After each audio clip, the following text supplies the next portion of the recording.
네, 오늘도 이 자리에 오신 여러분 진심으로 환영합니다. 오늘 우리 함께 묵상할 말씀은 만남 시리즈에 의하면은 마가복음 6장 7절로 13절, 누가복음 9장 1절로 6절, 그리고 시대소망 349페이지의 말씀을 함께 나누도록 하겠습니다. 네, 교독하도록 하겠습니다. 7절로 13절입니다. 마가복음. 12제자를 부르사 둘씩 둘씩 보내시며 더러운 귀신을 제어하는 권능을 주시고.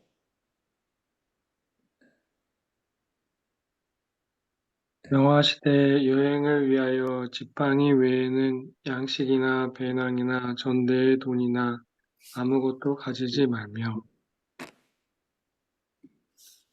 신만 신고 두 벌 옷도 입지 말고 하라 하시고, 또 이르시되 어디서든지 누구의 집에 들어가든지 그곳을 떠나가기까지 거기 유하라.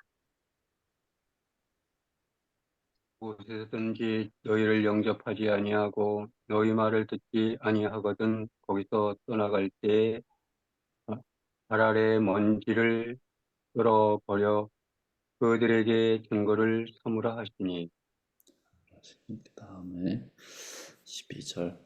제자들이 나가서 회개하라 전파하고. 많은 귀신을 쫓으며 많은 병자에게 기름을 발라 고치더라. 네, 누가복음 9장으로 하겠습니다. 9장 1절로 6절.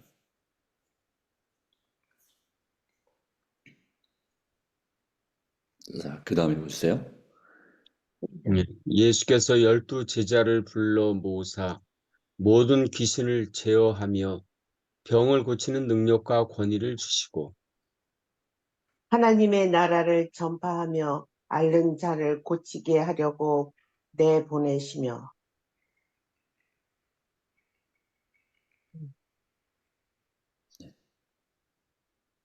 이르시되 여행을 위하여 아무것도 가지지 말라.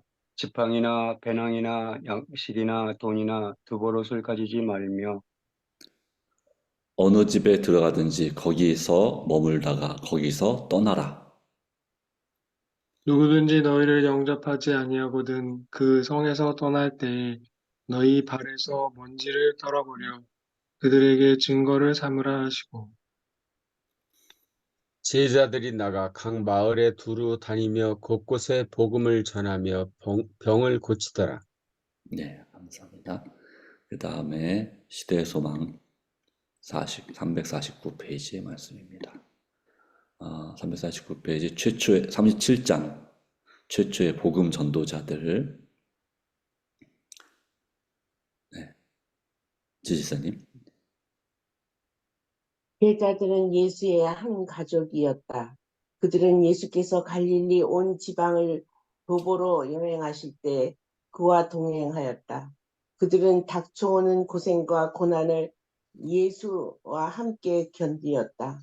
그들은 예수의 설교를 들었으며 하나님의 아들과 동행하며 이야기하였고 그의 일상의 교훈에서 인류의 향상을 위하여 어떻게 일해야 할지를 배웠다. 예수께서 당신의 주위에 모인 매우 많은 무리들을 위하여 봉사하실 때에 제자들은 시중을 들었으며 예수의 분부하심을 행하고 그 수고를 덜어드리기 위하여 힘썼다.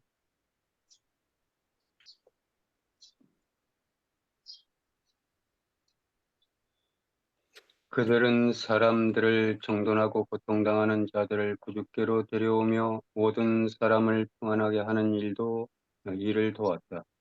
그들은 청중 가운데서 관심을 가진 사람들을 찾아내어 그들에게 성경을 풀이해 주었으며 여러 가지 방법으로 그들의 영적 유익을 위하여 일하였다. 제자들은 예수님에 관하여 배운 바를 가르쳤으며 날마다 풍부한 경험을 얻고 있었다. 그러나 그들도 홀로 일하는 경험이 필요하였다. 그들은 아직도 많은 교훈과 큰 인내와 친절을 배울 필요가 있었다. 이제 그분께서는 예수님이 제자들과 함께 하면서 그들의 그릇됨을 지적하고 그들을 권면하고 바로잡는 동시에 그들을 당신의 대리자로 파견하셨다. 네. 제자들은 그분과 함께 있었을 때에 제사장들과 바리새인들의 가르침에 종종 당황하였으나 그들은 저희의 어려움을 예수께 가져갔다. 그분께서는 유전과는 현저히 다른 성경의 진리를 그들 앞에 제시하셨다. 이와 같이 함으로써 그분께서는 하나님의 말씀에 대한 그들의 확신을 굳게 하고 랍비들에 대한 두려움과 인습의 속박에서 그들을 매우 자유롭게 해주셨다. 구주의 생애의 모본은 제자들을 교육함에 있어서 단순한 교리적인 교훈보다 훨씬 더 효과적이었다. 그들이 그분에게서 떠나게 되었을 때에 모든 표정과 음성 그리고 말씨가 저들에게 되살아났다. 그들은 복음의 대적들과 싸울 때마다 그분의 말씀을 반복하였고 사람들의 끼친 저희의 가마를 보았을 때는 크게 기뻐하였다. 아멘. 여기까지입니다. 자, 오늘 주신 말씀 가운데서 주시는 은혜와 또 감동을 또 나눠보도록 하겠습니다. 마가복음 6장 7절 13절. 예수님께서 제자들을 12명의 제자들 둘씩 6팀으로 이제 파송하시는 장면이 되겠습니다. 물론 마태복음 10장에도 나오는 내용이지만 10장의 내용을 짧게 줄여서 간단하게 거기에 권면하고 있습니다. 그리고 제자들이 나가서 회개하라 전파하고 많은 귀신을 쫓아내며 많은 병자에게 기름을 발라 고치더라 라고 했습니다. 예수님은 기름을 발라 고친 예가 거의 없지만 제자들은 그렇게 하기도 했다는 사실을 우리에게 보여주고 있습니다.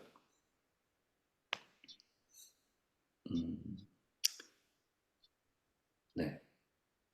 누가복음 9장에도 똑같은 말씀이고요.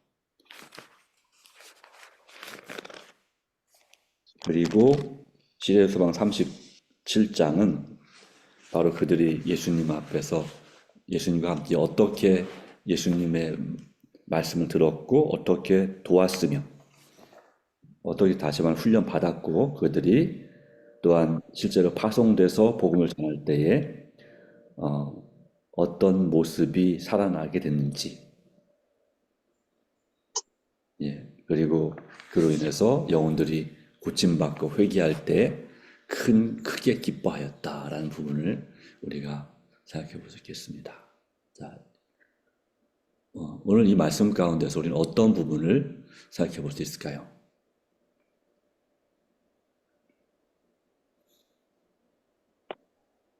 자, 첫 번째, 들어맞서 없으시고, 일단 성경 말씀이니까 막 묵상 질문을 해보도록 하겠습니다. 그리고 같이 답을 나누도록 하겠습니다. 자, 왜 예수님께서는 12 제자를 부르시고 둘씩 보내셨을까요? 혼자 보내거나 아니면 3명씩 보내거나 4명씩 보낼 수도 있잖아요. 자, 둘씩 보내셨습니다.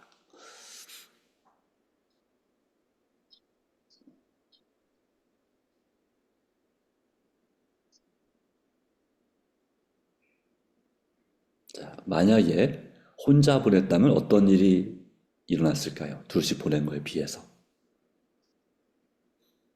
한 명씩 보냈다면.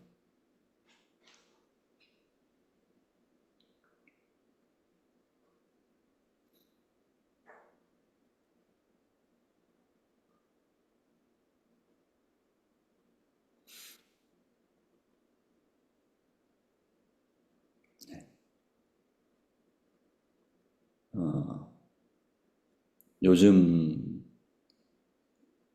전에 그런 경험을 했습니다. 어떤 경험이냐면요. 옛날에 이렇게 방문을 다닐 때 대부분 이제 혼자 다니지 않고 여기 이제 예수님은 2사람씩 내보내셨는데 여러 사람이 가게 된 경우가 많았습니다. 예, 대부분. 그럴 때 이제 만약에 이제 아픈 집이라고 하면 어디가 불편하거나 병이 나 있는 집에 가게 되면 이제 누가 한 분이 이렇게 구조적으로 말씀을 하시면 이 사람은 이 말하고 저 사람은 저 말하고 이렇게 말이 이상하게 꼬여가는 경우도 있더라고요. 그래서 그럴 때 곤란한 그런 경험들을 하게 된 일들이 있었거든요. 그리고 이제 여기 이렇게 오늘 말씀은 간단하면서도 우리에게 던져주는 강한 것 같은데 뭐냐면 우리가 방문을 할 때 대부분 환자 집을 많이 방문한 경험이 있습니다. 예, 그때 이제 우리 교회가 내세우는 게 즙을 많이 먹는 그런 경우를 얘기했었어요. 그래서 즙 먹는 이야기를 이제 많이 했던 그런 기억이 나는데 사실 이 제자들은 나가서 어, 환자들을 고치는 그런 경험을 하고 용기를 얻고 여기 힘을 얻었다고 하는 그런 내용이 나오는 것 같아요.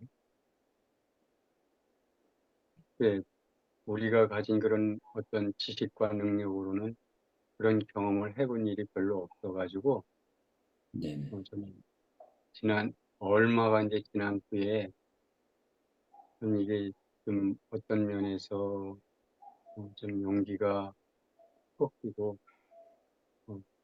우리가 이제 그 파이프인의 이제 치료법을 많이 얘기를 하면서 숫가로 치료도 이제 이렇게 많이 권장하고 이제 이런 경험들이 있거든요. 네네, 근데 그때 별로 그렇게 여기 제자들처럼 그런 경험을 못 해가지고 지금 이 말씀을 읽을 때 조금 마음이 좀 무겁고 부끄럽습니다. 네, 그럴 수 있겠습니다. 자, 예.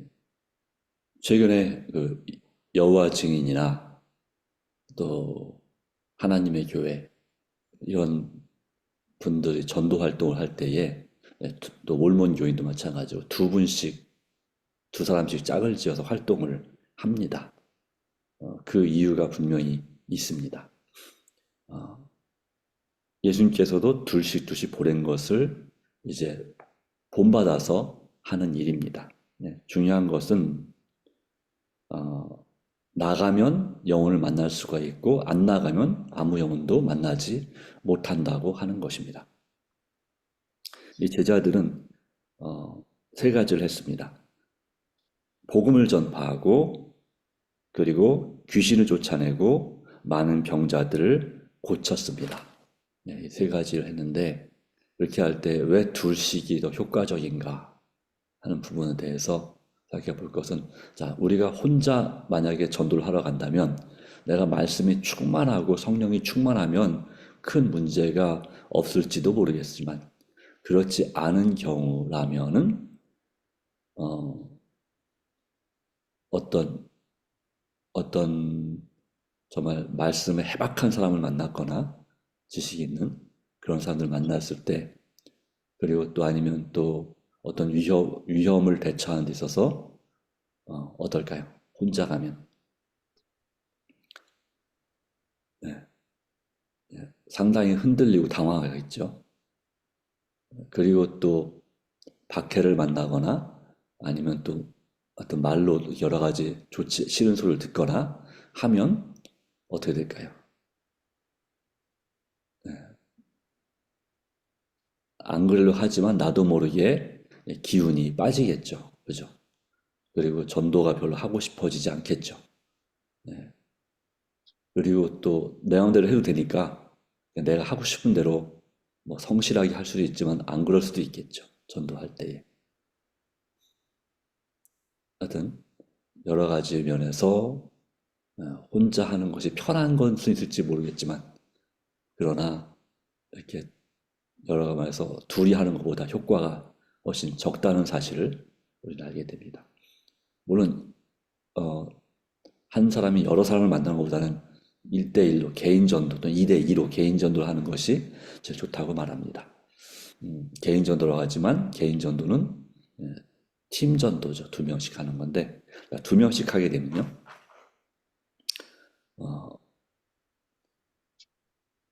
이제 그 한 사람이 더 전문가고 한 사람은 주로 배우는 입장입니다. 그렇게 되면 주로 말을 누가 하게 되냐면 더 연장자 또는 전문가가 훈련을 잘 받은 사람이 먼저 복음을 전하겠죠. 그런데 혹시나 논리적으로 이제 그렇게 설득시킬 때도 둘이 있을 때 한 사람은 간절히 기도함으로 힘이 되어줄 수 있고 표정이나 음성에서 그리고 그런데 또 반대로 역으로 논리적으로 당할 때 잘 준비가 되지 못해서 당할 때는 그래도 이 둘이 같이 있을 경우에는 서로에게 힘이 됩니다. 그래서 거기에 굴복하지 않을 수가 있습니다. 서로 붙잡아주는 효과가 있죠. 그리고 또 서로 간에 손발이 잘 맞는다면 이것은 아주 혼자 하는 거, 전도하는 것보다 2배가 아니라 4배, 8배, 16배의 아주 큰 효과를 거둘 수가 있습니다. 그래서 주님께서 2명씩 보내신 이유가 있다고 할 수 있겠습니다. 일단 서로에게 격려와 의지가 되고 복음을 전할 때도 훨씬 더 효과적이고 한다고 하는 것이죠. 하나님께서는 예수님께서만 제자를 파송할 때 12명씩 보내신 건 아니고 하나님께서 세상을 창조하실 때도 2명을 만드셨습니다. 1명을 만들지 않으셨습니다. 모든 동물도 암수를 만드셨죠. 이유가 무엇일까요? 이것도 하나님의 창조의 원리와 관련이 있고요. 그리고 또 서로에게 배우자가 되고 또 이끌어주는 자가 되고 서로를 붙잡아서 예수님을 닮게 하는 그리고 협력하여서 연합하여 일하는 것이 때로는 얼마나 어려운지 그리고 얼마나 그것이 또 그 어려움을 잘 극복해낼 때 얼마나 좋은 효과를 거두는지를 알게 하시고자 하시는 하나님의 사랑의 섭리가 있습니다. 물론 하나님께서는 삼위 하나님이 함께 일하시죠. 그래서 가장 완벽한 최소한의 조직은 2명이 아니라 3명이라고 말합니다. 그럼에도 불구하고 이 활동하는 면에 있어서는 둘씩 하는 것이 아주 효과적이다라고 하는 사실을 보여주고 있습니다.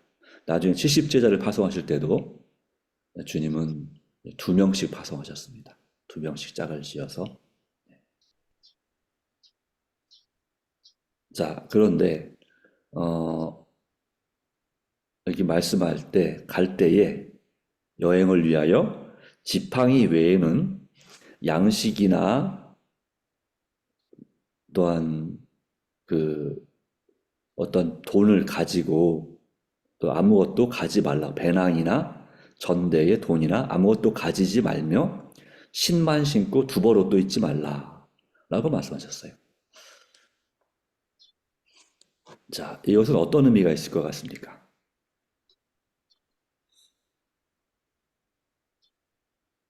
선교를 위해서 가는데 지팡이 외에는 아무것도 가져가지 말라. 원래 우리가 좀 배낭에 음식도 싸가고 그리고 또 뭐 필요한 옷도 챙겨가고 그 다음에 돈도 좀 가져가야 되지 않나요? 그래서 우리가 단기 선교 여행을 떠난다면 뭐 필리핀이나 아니면 국내에 어떤 지역에 일주일간 가서 봉사한다면 뭐라도 가져가야 되지 않을까요? 그런데 왜 주님은 아무것도 가져가지 준비가 가지 않나요? 대부분 준비해 가는데요. 왜 예수님은 지팡이 외에는 아무것도 준비하지 말라고 그랬을까요? 네. 의지하지 말라는 거겠죠. 네, 다른 방법을, 수단을 의지하지 말라는 방법이 되는데, 그리고 이르시되 어디서든지 누구 집에 들어가거든 그곳을 떠나기까지 거기 유하라 라고 말씀했습니다. 물론 시대적인 차이가 있습니다. 지금 시대는 어느 집에 가서 머물러 있는 것이 서로 꽤 부담스러운 시대입니다. 그렇죠? 뭐 친척이 아닌 이상은 친척 같은 경우는 예전에 와서 며칠씩 이렇게 있다 가기도 하고 그렇게 했지만 남의 경우는 어떤 집에 들어가서 며칠씩 여행하기 어려운 시대이지만 예수님 당시에는 그리고 우리나라도 한 30년, 40년 전만 하더라도 이 일이 가능했던 것 같습니다. 맞아요. 네, 그렇죠. 내 친척이 아니라도 우리 집에 가서 좀 있자고. 또 교회 이렇게 방문하러 오신 분들 보면 목사님이나 장로님들 주말봉에 오시면 지금은 차가 있어갖고 그냥 집에서 출퇴근하시지만 옛날에는 다 대중교통 이용하다 보니까 아주 힘들었잖아요. 그러면 네. 자기 집에 장로님들이 또 목사님도 마찬가지 우리 집에서 주무시고 식사하시고 내일 집회 하시자고. 또 전도회 기간에도 마찬가지고 그렇게 했습니다. 자, 그렇게 했는데 그렇기 때문에 아무것도 가지고 가지 말라고 하신 건가요? 어떻게 하십니까?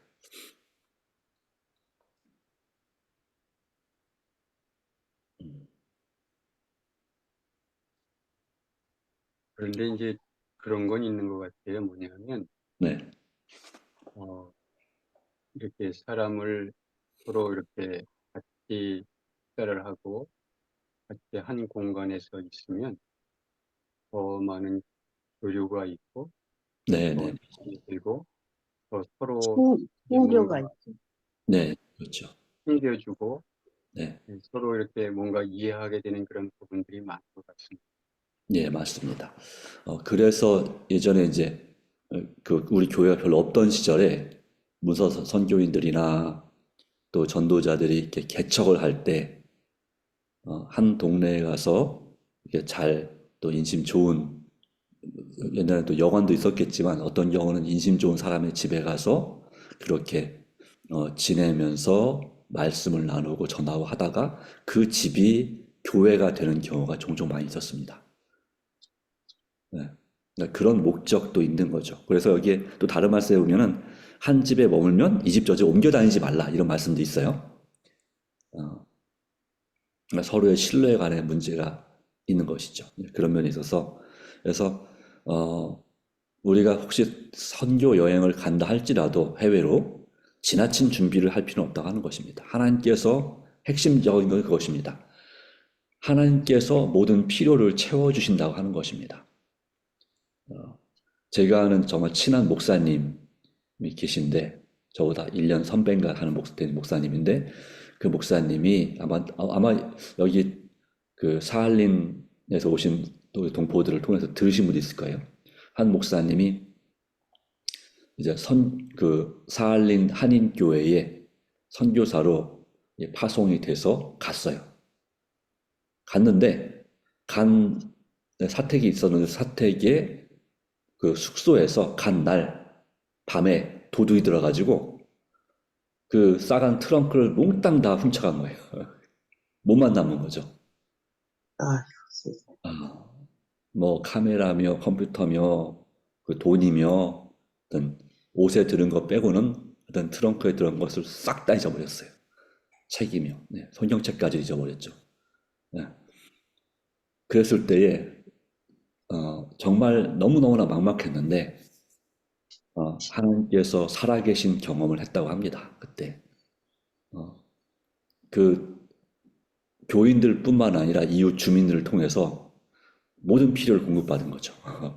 그리고 나중에 합회에서도 연합회 사회에서도 물론 지원을 해줬지만 그래서 이 부족함이 처음엔 정말 당황하고 황당했지만 하나님께서 모든 걸 채워주셔서 부족함이 없이 그렇게 효과적으로 몇 년 동안 선교를 하고 올 수 있었다라고 합니다. 자, 이런 경우처럼 이 복음을 전할 때는 우리에게 모든 걸 공급하시는 분이 하나님이시라는 사실을 분명히 기억하고 하나님께서 순적히 만날 사람을 또 정해주신다는 것도 기억할 필요가 있겠습니다. 예를 들자면 엘리야를 사르밧으로 보낼 때 부잣집도 있는데 과부집을 딱 찍어주셨죠. 근데 그것이 그 사르밧 과부에게 또 큰 축복이 되었고 그의 아들이 얼마 후에 죽게 되었을 때 그 선지자를 영접한 덕분에 선지자의 상을 받은 것입니다. 그래서 아들이 부활하게 되는 축복을 경험하게 됐죠. 그것이 어제 설교 말씀에 제가 말하지 않았던 그 선지자의 상을 받았다는 말씀이 그와 같은 부분일 수 있습니다. 선지자를 신뢰할 때 형통하리란 역대하 20장 20절의 말씀도 있죠. 그것처럼 자, 여기 말씀에서 그래서 또한 이제 다른 말씀도 하나 더 있긴 한데요. 어느 곳에든지 너희를 영접하지 아니하고 너희 말 듣지도 아니하거든 거기서 나갈 때에는 발 아래 먼지를 떨어버려 그들에게 증거를 삼으라 하시니 라고 했어요. 환난 때에 그 도성이 견디지 못할 것이라는 말씀도 추가될 말씀이 있죠. 실제로 이 사도행전에 보면은 이 사도 바울과 그 선교단이 발에 먼지를 떨어버리고 다른 분으로 간 적도 기록도 있습니다. 이 말씀대로. 자, 왜 이런 말씀하셨을까요? 영접하지 않고 너희 말 듣지도 아니하거든 나갈 때에 발 아래 먼지를 떨어버려 그들에게 증거를 삼으라. 마치 옛날 동네 어른들이 부정한 자기들이 마음에 안 들어서 왔다 가면 소금 뿌리는 거나 비슷한 건가요? 조금 방식은 다르지만 어떻게 이해하시나요? 이 부분을?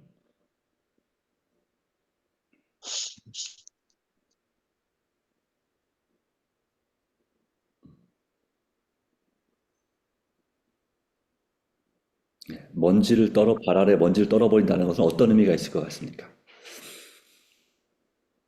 그래서 그 좋지 않은 기억을 지워버리는 거 아닌가.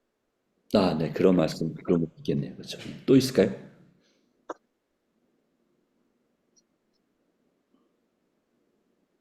증거를 삼으라 그랬어요.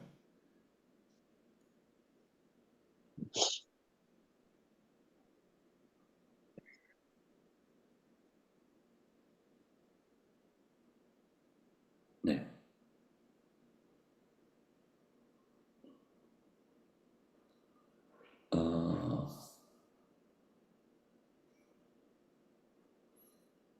다른 이유도 있겠죠. 그들로부터 어떤 덕도 어떤 혜택도 보지 않겠다라고 하는 앞으로 그런 의미도 있겠고 또 하나님과의 분리를 그들에 대한 하나님의 분리를 의미하는 경우도 있겠다고 생각합니다. 또 생각해보면 여러 가지 이유가 있을 것 같습니다. 왜 발 아래 먼지를 떨어버렸을까? 그 당시에 사람들 관습이었겠죠 하겠죠. 우리나라에서도 옛날에 도포를 입고 다닐 때, 두루마기 입고 다닐 때 그 두루마기 옷을 탁 떨어버리고 어디 왔다가 나갈 때 기분 나쁠 때 그렇게 하는 경우가 있었습니다. 뭔 뜻인지 아시죠? 네. 다시는 상종도 않겠다 뭐 이런 뜻의 의미가 있기도 합니다. 그런 의미로서 그 마음이 준비되지 않고 교만한 그런 사람들의 또 악한 사람들이 살고 있는 그런 곳에서는 그런 경험도 할 수가 있다라고 하는 것이죠. 그런데 영접하지만 않은 것이 아니라 막 돌로 치고 핍박 때리고 하여튼 그렇게 막 죽일 듯이 덤비는 그런 경우도 많이 있었다고 하는 것이죠. 그런 모든 것을 경험하면서 제자들이 복음을 전파했고 그럼에도 불구하고 그 중에서 구원받은 영혼이 있었습니다. 예를 들자면 루스드라의 디모데, 그때 그 루스드라 성 사람들이 이 바울을 돌로 쳐서 죽은 줄 알고 성 밖에 내버렸죠. 그런데 그걸 둘러서 구경하던 사람 중에 한 사람이 디모데였습니다. 그리고 그 디모데가 그 성을 대표해서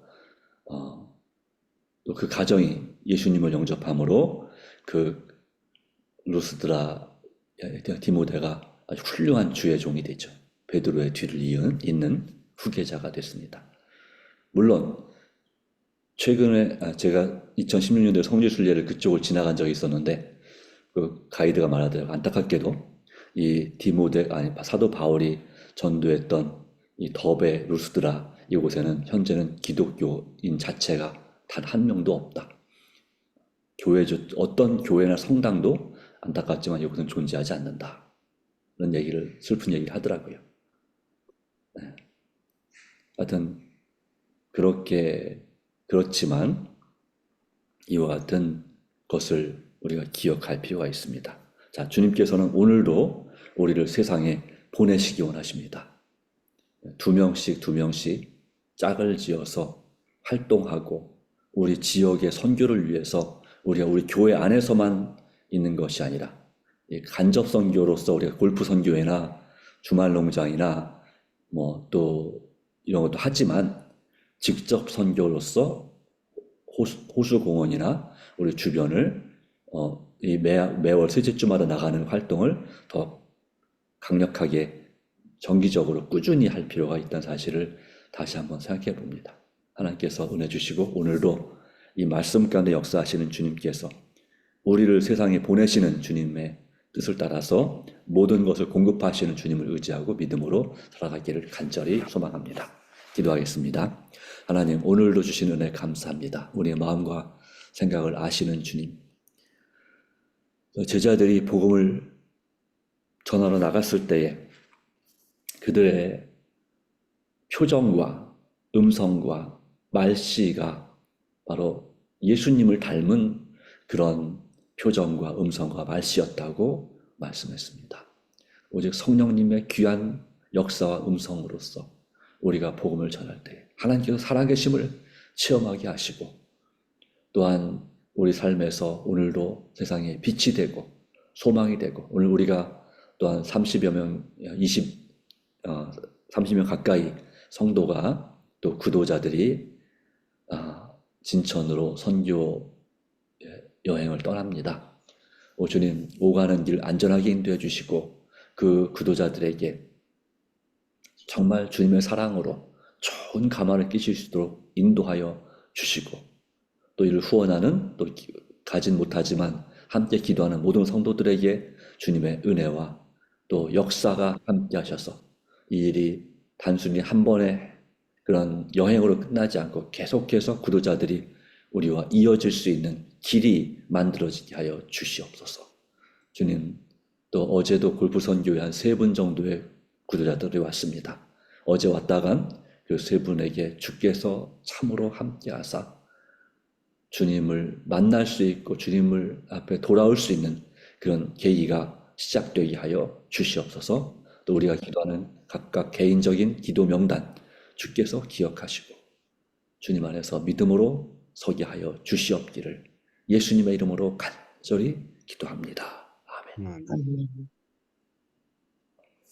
네, 감사합니다. 오늘도 주님 안에서 좋은 하루 되시기 바랍니다. 개인 기도로 마치겠습니다.